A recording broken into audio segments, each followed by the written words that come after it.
You know, it's such a nice night.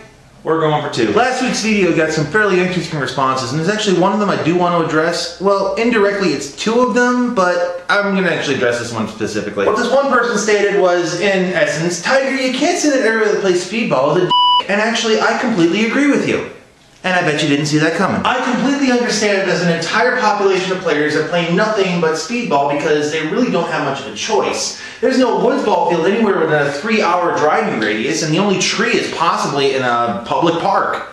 Pro tip, paintball in a public park, not a good idea. And I also understand there's going to be a lot of players that have the high-end gear, and they got the nice clothing, and they got the nice stuff, and they don't want to ruin it, and they actually, care for their stuff. And I understand that. That's not my problem.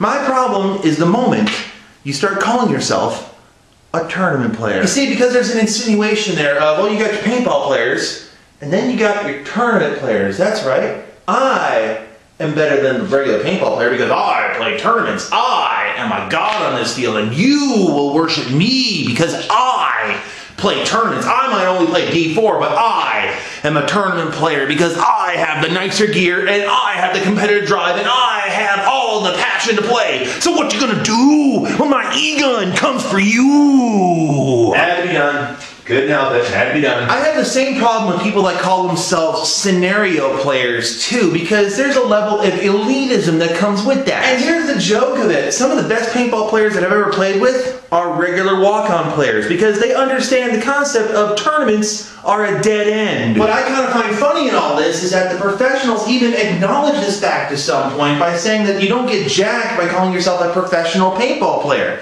The insinuation is that when you call yourself a professional, that you're actually making a living doing what you're a professional at. I'm just saying. So no, it's not the fact that these guys have nice gear. It's the fact that they have this attitude that they really haven't bought and paid for. No, kid, just because you happen to play tournaments does not make you better than me. It just means that your mommy bought you $2,000 worth of gear so that you can call yourself a tournament player. Now, go run along on the speedball field and go emulate what you think the pros do. Now, at this point, I could also kind of go into other things here too, like what the audience sees, what the layman sees, and all that other stuff, but I really want to save that for another time. But I will say this, I kind of find it interesting when all these people say, well, if you don't play in this, you don't understand. No, I've been there, I've done that. I just don't call myself a tournament player, I don't call myself a scenario player. If you're going to force me to pigeonhole into anything, I'm a walk-on player, but mostly, I call myself a paintball player. And you'd be wise to not forget your roots. Just saying.